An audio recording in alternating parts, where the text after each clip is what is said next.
Welcome back to Tuesdays with Tim, the podcast that touches on all things related to brain injuries among children and those who have been impacted by my son Luke. Today we have a very special guest, Stacey Gessinger. Stacey, thank you so much for joining us. Oh, thanks for having me, Tim. So, at our conference, we talked to families about their experiences. We talked to families about the fact that no one really gets it. And being here with all the families whose children have brain injuries is special because we're in a room where everybody gets it. But what is not discussed is how a situation with a brain injury can affect a marriage. And I'm certainly a true testament to that, I was married and I was Luke's primary caregiver. And so I was always with Luke. But then after Luke passed, we saw things differently. As far as, I looked at Luke's injury as, well, he's going to get better. She saw his injury as more devastating than his passing. But I'm talking to you because you are a licensed marriage and family therapist. Correct. And you have had a very special place in a lot of these parents' hearts because you talk to them about marriage. Share, first of all, how you became involved with Team Luke. Sure. It's been years. So I think actually how I initially got started was one of my girlfriends was involved when it was called Hope for JD. Mm-hmm. And so she somehow got me involved, and I believe what I did at first was just offered like free therapy. So I said they were having an auction or something like that, and I said, well, I can do free therapy. And so it got started that way, and then I got to know the families more. And my son does not have a traumatic brain injury, but he has a brain issue, which is he has hydrocephalus. So he has a VP shunt that controls the extra cerebral spinal fluid on his brain, which a lot of the families here also, their kiddos might have a shunt as well. So there was that connection as well. And so, of course, once I started working with the families, I fell in love with them. And so now they are a passion of mine to get to help these families. And because I love working with couples as well, it has just been a great fit because, as you said, so many marriages really struggle through this. And as you also pointed out, nobody tells you that when you embark on this road of, you are focusing on all the medical stuff for your child. And so, the marriage just kind of gets put to the wayside, and nobody really shares how hard it is on a marriage and how easy it is to neglect the marriage. In our case, I'm maybe a bit more open than my wife was. But what happened to me is I was sort of afraid to share how I was doing because I didn't want to bring her down because of what we were already experiencing.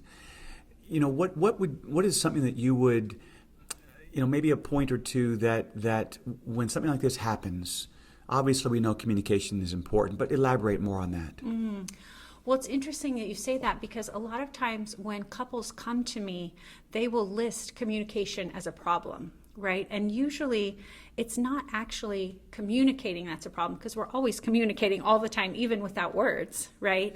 And so it's that the communication is unhealthy or it doesn't feel connecting, right? And so we get disconnected. And so what I focus on, and I love it that our conference is called Connections because that's exactly what I work on with couples is how do we reconnect? And sometimes it's important that we do it without words because sometimes our words are so hard to come by in a kind, loving way, especially when we are activated from anxiety, depression, grief, all the things that are going around the medical trauma that's happened. Sometimes we can't even say something nice to our partner because in some sense they're safe, right? They're safe for us to let out our anger and our frustration, but if we keep doing that, it's going to hurt the marriage.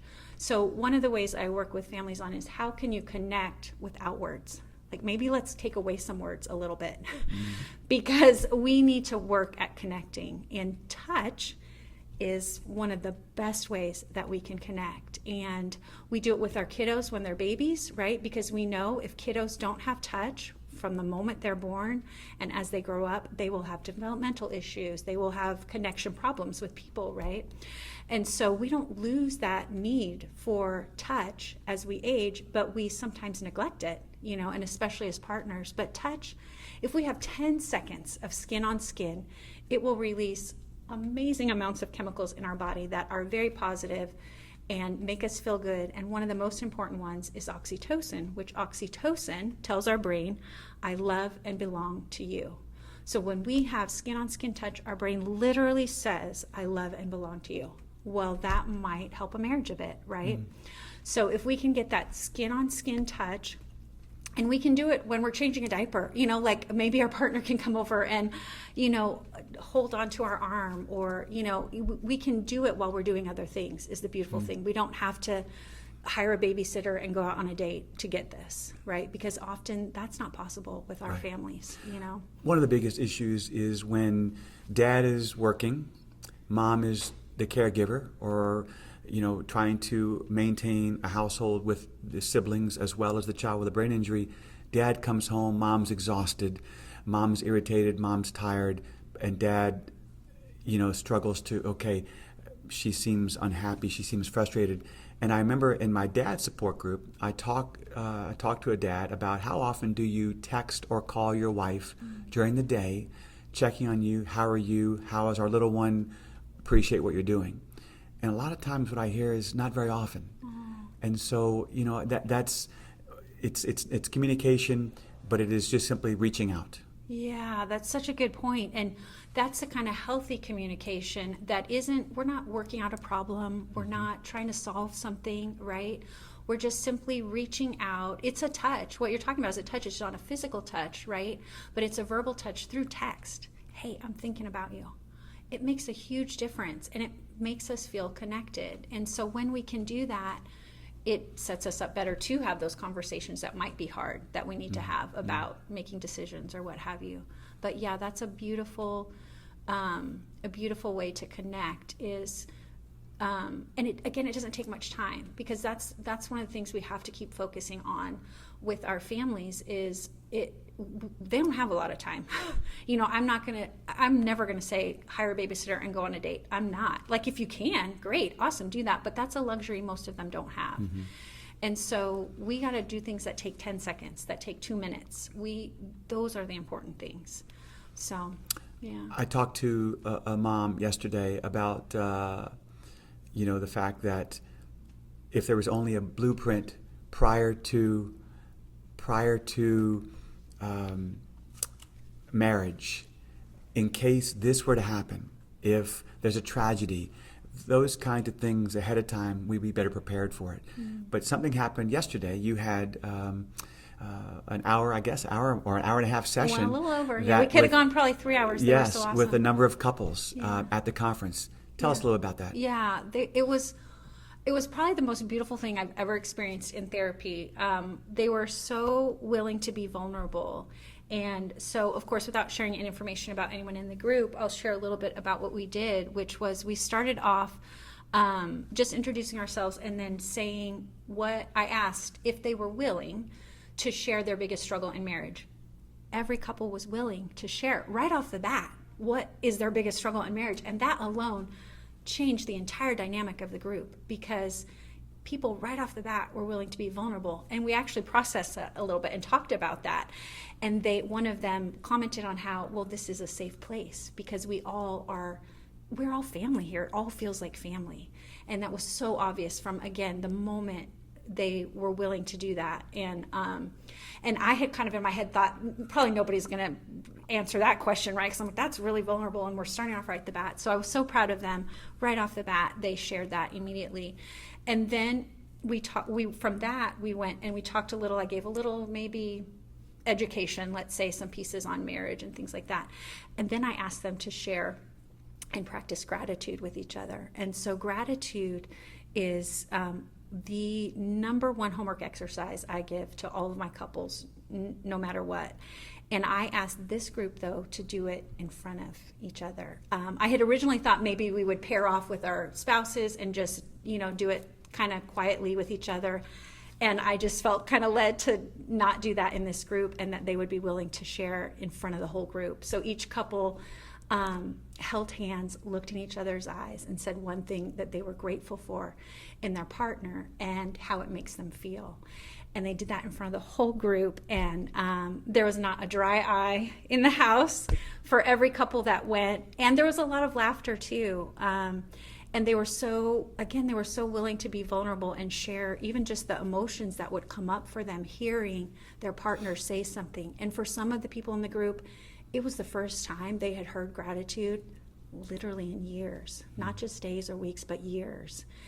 And we could all see and feel how amazing it felt. And so it was really beautiful, and I was so proud of them for doing that. One thing I want to point out about the gratitude and why it's so important is that we often, when things get kind of rough in our marriage, or really any relationship, but we're talking about marriage. So when things get rough, our brain starts to create a pathway that then looks for what is going wrong. So we can then become very hyper-focused on, oh, I don't like that. Oh, you didn't take out the trash. See, there you go. That just proves you're a bad spouse. Oh, yep, you didn't help with the kids. See, there you go. You're not a good spouse. You don't care about me. And our brain keeps going down this road, and we get very, very good at scanning for what is not going well in our marriage, and we keep having examples of it to prove it. But when we start to incorporate gratitude as individuals, but also as a couple, and saying it out loud to each other, our brain starts to create a new pathway, and it starts to scan for what is going right. And so then our brain begins to look and say, oh, look at that. Well, you did take out the trash. Oh, look at that. You gave me a smile when you came in the door. That felt really good. And so by incorporating gratitude, we actually are training our brain to look at our spouse differently. The bad things and the good things are still happening. None of that has changed. It's not that the circumstances have changed. It's that our brain has changed and what we're focusing on. Well, I'm sure not only was it a safe place, but you also made it that way as well. And so thank God for that. But I also know that, every couple could use marriage counseling prior and during on a typical marriage. But when you're throwing in a child with a brain injury, and my experience was I was so focused on trying to get Luke all the therapy he needed, and I was with Luke all the time. I was aware of what I wasn't aware of in a way that I understood I needed to spend more time with my wife. But I also wanted to take care of Luke. And I do have regrets because of the way, I would ask how she's doing, but not enough. We didn't spend enough time because I was with Luke almost 24 hours a day for 6 years.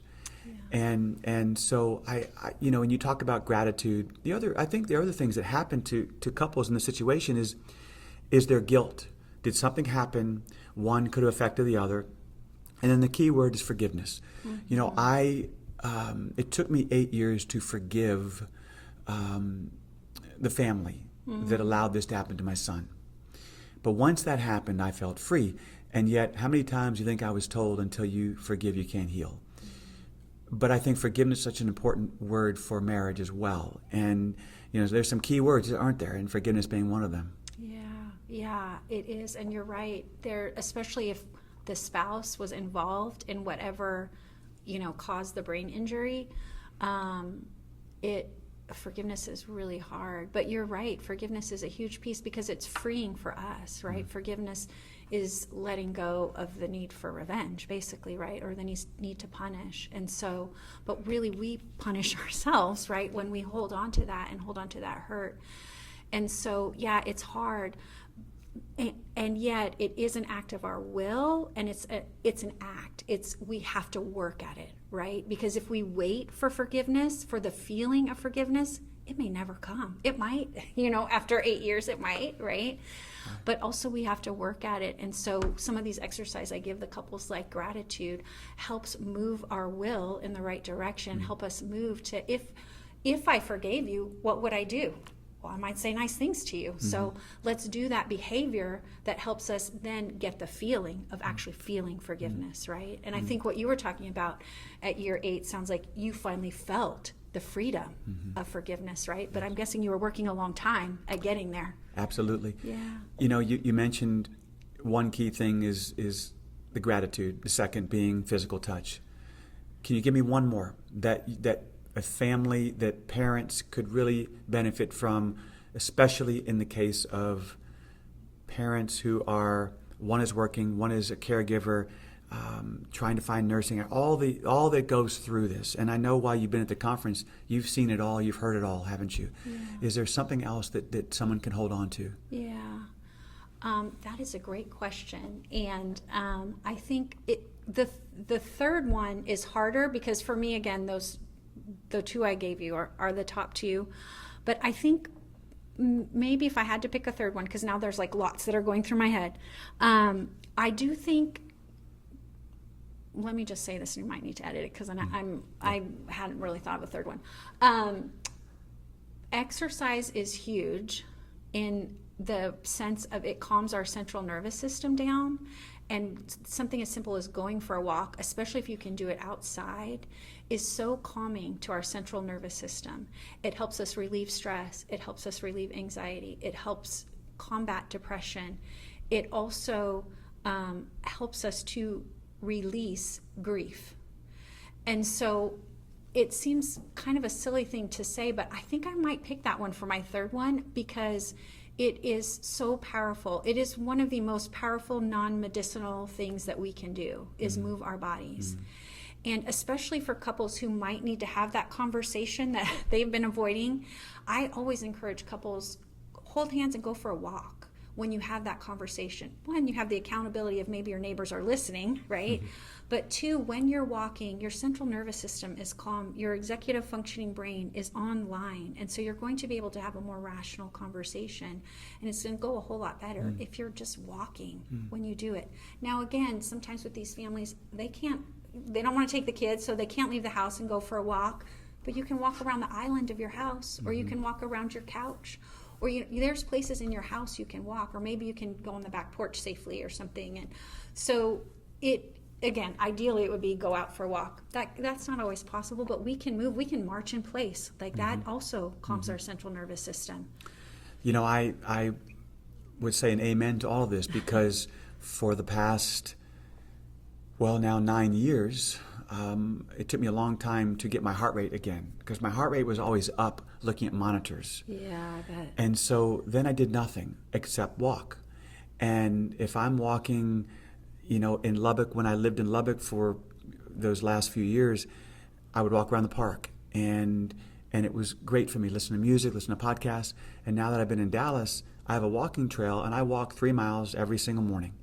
And it is a great way to start, and it really has helped me a lot. And so I would certainly echo what you just said. And listen, I can't thank you enough for what you have meant to our organization, the conference. You've made a big difference on some couples, I know for sure. And so appreciative of that and appreciate what you do.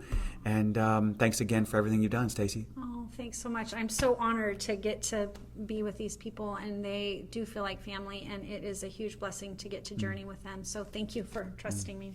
Thank you for joining us today. Thank you. Thank you for joining us on Tuesdays with Tim. If you found today's episode helpful, please be sure to follow and share so others can find support. For additional resources and support, visit teamlukehopeforminds.org. Remember, you are not alone in this journey. If you have a story you would like to share or a topic you would like for us to cover, please reach out. And don't forget to follow us on Facebook, Instagram, and YouTube. Together, we can continue to raise awareness and support for families caring for children with brain injuries.